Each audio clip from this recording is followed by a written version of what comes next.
How many of you can identify this man? His name is Paul Desmarais, but you can call him the Canadian Monopoly guy. His family owns and operates Power Corp, one of the largest corporations in Canada. Power Corp owns a dozen companies ranging from financial institutions to newspapers and media, oil and energies, and more, that produce revenues of $24 billion a year and several $100 billion in assets. But his most powerful investments by far are not in world resources, but politicians. Well, what do you think a man's intentions are when he owns a monopolizing corporation called Power Corp?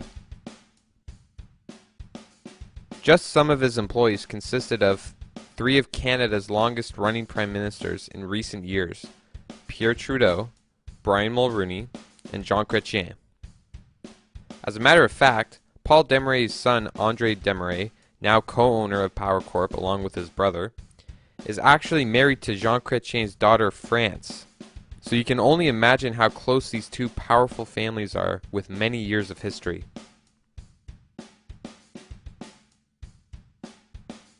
Other employees for Paul Desmarais are former premiers of Ontario and Quebec: William Davis, John Roberts, and Daniel Johnson.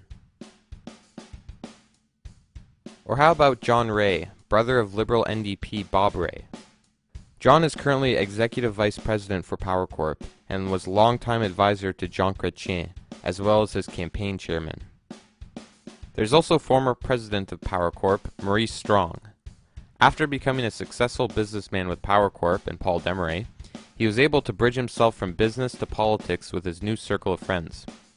He became first Executive Director of the UN Environment Program and President of the World Federation of UN Associations. Remember, this is a businessman. Some of Maurice's friends include the likes of the World Bank President, James Wolfensohn, former Vice President of the US, Al Gore, and former Swedish Prime Minister and member of the Global Governance Institution, Ingvar Carlsson. And last, but certainly not least, Paul Martin. Paul became president and CEO of one of Power Corp's subsidiary companies, the Canadian Steamship Line, which was eventually sold to him in the 1980s.